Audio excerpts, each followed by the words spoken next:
So thanks everyone for making it here today. We're happy to be here and talk about what I believe is a very exciting initiative that we're all very involved with. It's called Live with AI, and it's a foundation that brings corporates, startups, academia, and government together to look at how we can forge a more positive future with AI and avoid some of the pitfalls that we're all familiar with. So just a few introductions to start with. My name is Gerald Mackenzie. As mentioned, I run innovation, business transformation for Credit Suisse, primarily in the wealth management sector.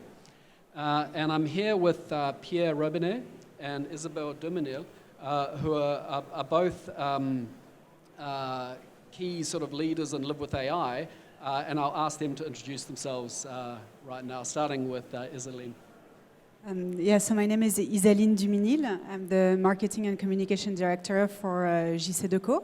JCDecaux is an out-of-home media company. In the past few years, we've been transforming quite a lot our media for what we offer clients, but also internally. So I take care of, marketing and communications, but also everything that's related to innovation and data. So I lead some of our transformation initiatives. And so when we talk about transformation, it is so not only new product that we put on the market for our clients to better reach the audience, but also new systems that we implement internally, as well as developing new metrics and audience measurement for the market. So Isaline, if there's one takeaway that you would like people who are here today to go away from the session with, what would it be? I think when we talk about AI, and for us right now, it's not artificial intelligence per se, but automation of the process. How do we actually, use data to automate a lot of process? What we need to keep in mind is that we need a human-first approach, and this is really the way that we have been doing things in JCDecaux, and I think it's part of the next topic that we're going to talk about. But yeah, one takeaway would be when you think about AI, keep human in mind and put the human in the center of your decisions. Yeah. Short introduction first. So I'm senior partner at Ogilvy Consulting. What we do is we try to help our clients tackle their toughest business growth innovation challenge, mostly by leveraging deep technology and trying to envision with them what is the future and how the future looks like.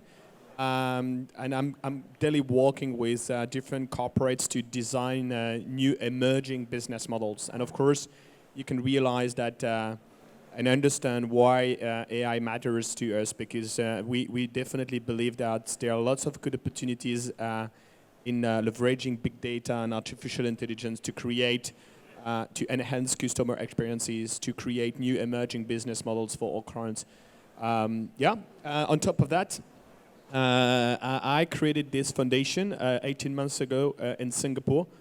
I'm very glad always being on stage talking about that story and why we decided to create such a foundation. One main objective is to really do some research on the impact AI has on the society, on our mankind, to not only focus on the technology, because lots of people do it very well, but try to see what the people like us need to do to better live with AI and how to empower any of us so that we can really be part of that revolution and leverage this fantastic revolution to have a better life. And so when we look at Live with AI and how it's been set up, who are the key stakeholders participating in the foundation, and what are the key work streams? So everything started 18 months ago between Europe and Asia, and we used the political agenda and the year of innovation between France and Singapore to kickstart this initiative. I'm very glad to say that today there are a lot of different people from different nationalities first sitting on the board, like Gerald representing New Zealand, and that's great because we really looked beyond Europe and Asia and beyond France and Singapore. what is important to consider, I think, as well, is that there are lots of different, organizations, especially in Singapore, corporate organization or startup networks. But I think there are very, very few organizations gathering academics and researchers from universities, corporates, government entities, and regulation experts, and startup.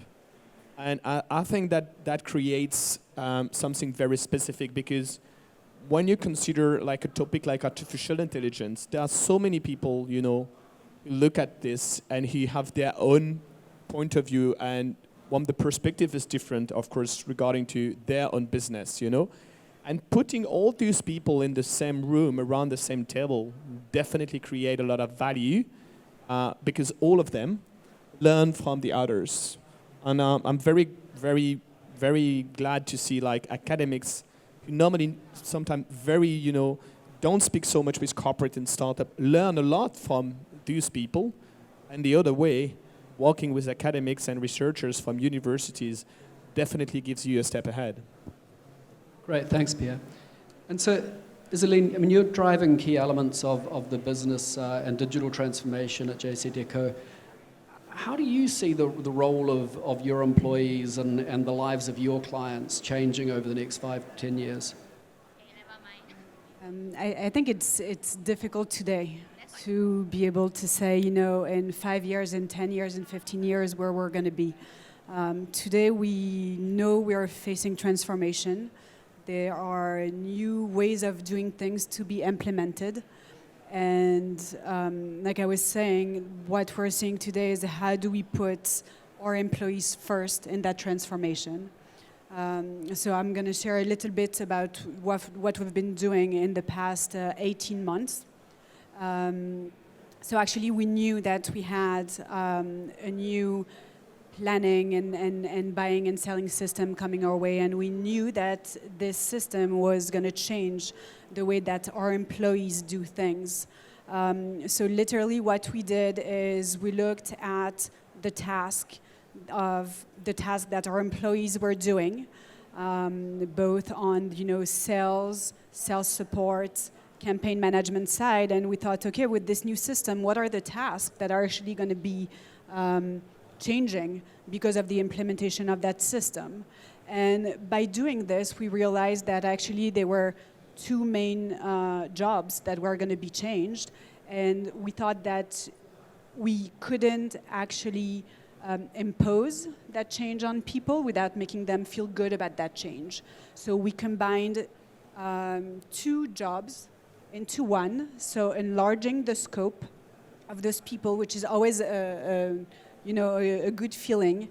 We took a lot of time to hear their feedback, and we really put the system in their hands and explained to them that they were going to be the key users. So that system had to be theirs. And I think that what we have done is very successful. It is still work in progress. We are still, we continuously have to reinforce this empowerment that we give them. But in the past 18 years, on those jobs specifically, we did not have one person quit, which is, I think, a great achievement. That's great. That's a really great achievement. I mean, I think if I reflect on Credit Suisse and the digital journey that we've embarked on over the last 5 years, I see some of the same themes, right? I think sometimes banks and other companies that are going through digital transformation very good at building product and getting product out the door, and the product looks good and it does great things. But what they fail to do sometimes is to embrace the client and that journey, how they want clients to engage with that product and how they want their internal stakeholders, their internal employees to engage with those products and those new business models. So one thing that we did was spend a lot of time with both clients and with our internal staff to sort of get them to co-create with us a sort of kind of inspiring future story of how their role could look. and how we could automate out some of the more sort of stressful kind of administrative and potentially risky parts of their role. You know, we live in a very regulated environment, and we can automate a lot of those activities, and how we can emphasize more the human interactions that people really get a kick out of. That's why people come to work. And I think once you can paint that more positive picture of a role for someone, then there's the barriers to change really start to fall away. And I think that's really helped us get much better adoption with a lot of the business models we've been trying to put in place. So maybe, Pierre, in your consulting role with Ogilvy, you must see a lot of companies really struggling to sort of embark on this journey and to really make it work. What are some of the key dimensions that you see clients wrestling with, and how have you been helping them to make progress? I think it doesn't start, and it should not start from the technology. This is what we defend at Ogilvy. You know, it needs to start from the customers, and understand, you know, how to definitely bring to the customers of any company the most relevant customer experience and product and services he wants, the most personalized one he wants at the time he need it. When you advise big corporates, you know, in their, I would say, digital transformation, you need to help them grow their business. You know, it's just not only about transformation, it's about growth. This is what we try to explain to our clients. It's like, how can we help you in your transformation grow your business? Now, if you look at what is growth, growth can be generated either by creating efficiencies, just because you will make some savings, or generating additional revenue, right? Or creating new revenue sources, revenue models. And the easiest for a client is to look at, you know, creating efficiencies, and of course straight thinking about how the machine can help you achieve your efficiency strategy. What we try to make them explain to clients is that they should balance this efficiency strategy and the creating revenue strategy. And we explain them that how AI and big data can help them not only create efficiencies, but definitely help them create new business model and new sources of revenue that could generate some growth. And I think that the strategy level, what is very critical is to figure out what is the right balance between the two paths to growth, and how much a CEO needs to invest in creating efficiencies or in generating new revenues and creating new emerging business model that could help him become like a company of tomorrow. And I think the big danger for most of the corporates is to only consider that AI could help you at the efficiency stage. Because yes, if you only consider efficiencies, you potentially can think that half of the workforce would disappear, or just lots of things could be automated. What's going to happen in 10 years ahead? You would have missed the train of creating new services, new model, new things that will definitely be the things people would need in 10 years ahead. And I often, you know, compare this moment of our life and what we are actually experimenting with artificial intelligence and this buzz around the big data and everything with what happened 20, 30 years ago at the time web started. And the corporates at that time, you know, didn't really know how to, you know, go to internet. That was the reality. Where to invest? What do I need to do first? In which type of infrastructure I need to put my money? Do I need a website? Do I need you know, and then came the social media. And look at all the fail just because either the strategy was not, you know, consistent, or the money put into the strategy was also inconsistent, and people trying to do a bit everything without having like a long-term vision. So I think my recommendation is always trying to, you know, envision what needs to be the mission of the company in 10 years ahead. What could be the role of the company in serving its customers with a service you would like to get in 10 years ahead, and then decide about your design those business model and see how AI can serve those strategies, rather than just running straight into the efficiency path, which could be like great to get quick wins, but definitely create lots of fails, I think, in the near future. Sorry, can I add something? Because when you speak about efficiency, I just want to make sure that when we talk about efficiency, we don't mean less manpower. And I think you would agree with this. We just mean different skills to do the job. So most of the time it's taking away mundane tasks to then really have people do things that require their humanity, their human skills. So again, an efficiency, and this is something that maybe not everybody sees it like this, and maybe, I don't know, let's say top CEOs don't see it like this. They often think efficiency means that you'll be able to maybe, cut down on your manpower. I don't think that's exactly correct. It means that you'll be able to do even more things, and some of it take the form of, customer service, serving the customer or serving the clients better and in different ways.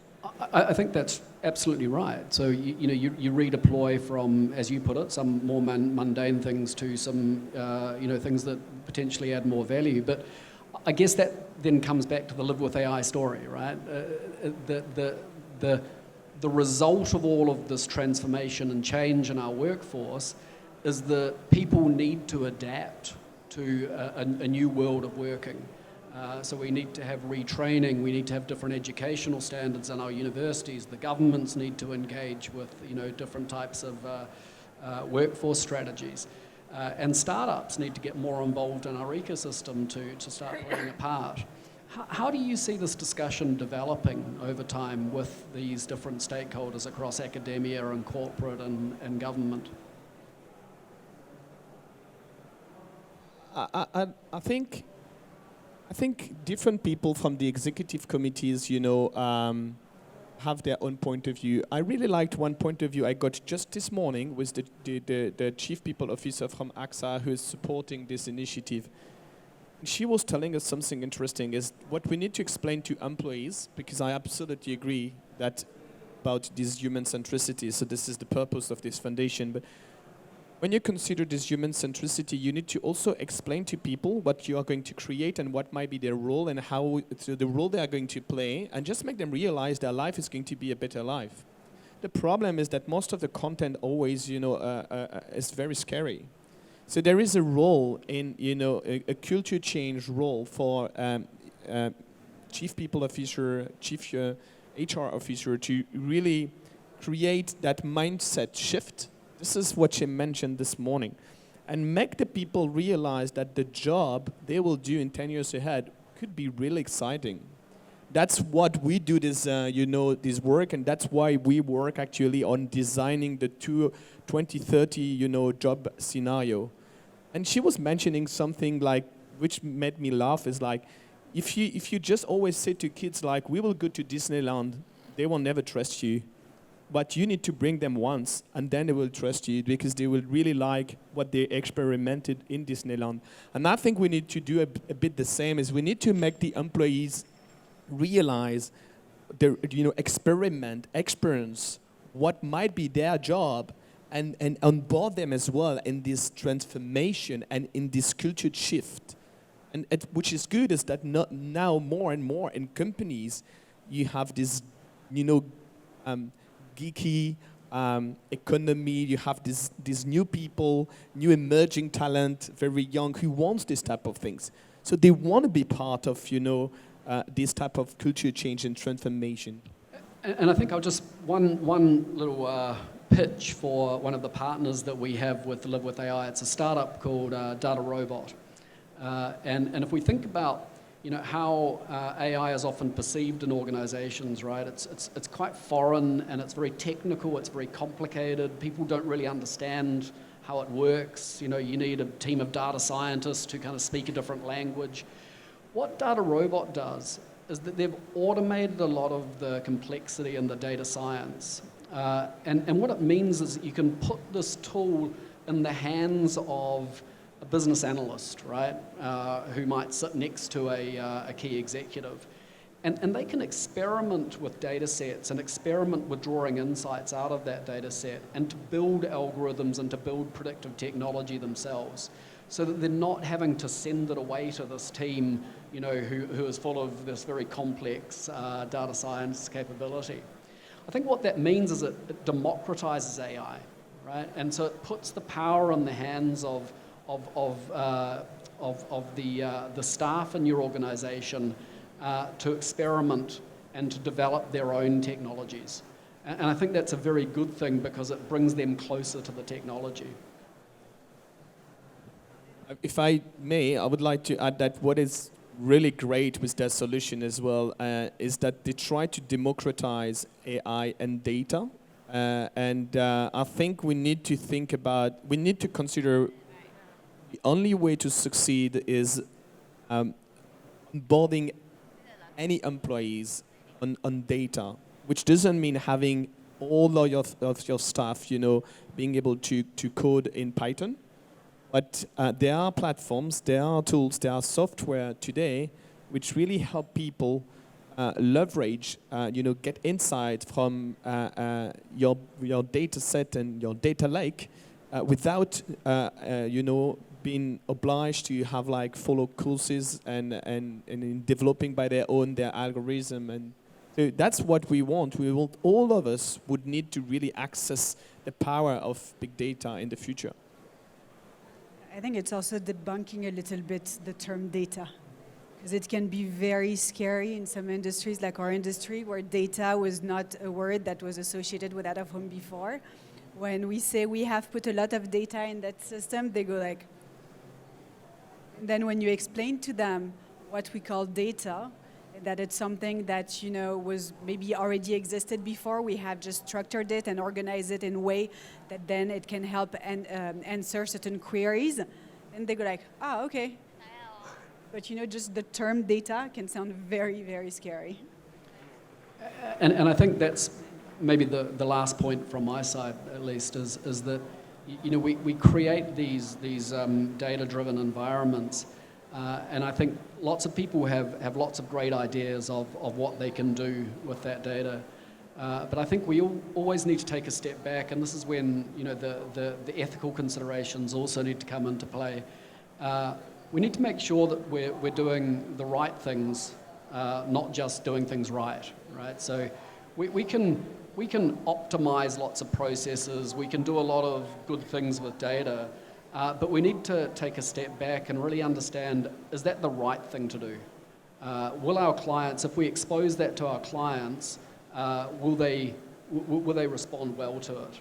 And so that's why I think, you know, we need to be constantly testing these new ideas, these new concepts with our clients, with our staff, and as much as possible embracing them in the process, so that we're continuing to remain aligned with what they want from our firms.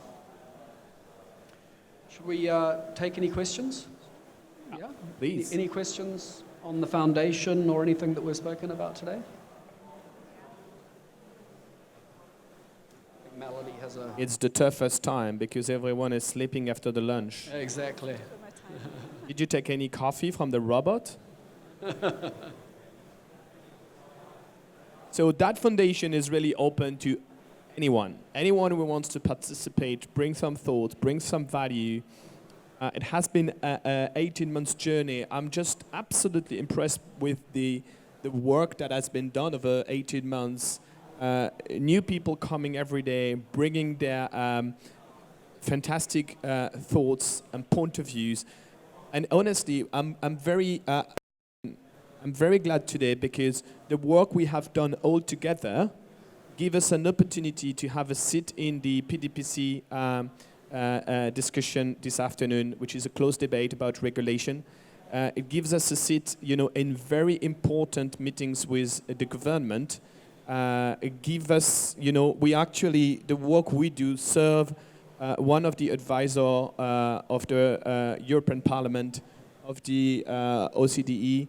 So that is valuable. That is how, you know, we can really pick up the brain of, you know, the smart people and bright people we have here in Singapore from different universe to influence and lead that change. Great. Anything to add, Isaline? No? Then I think we're done. Great. Thank you. Thank you, everybody.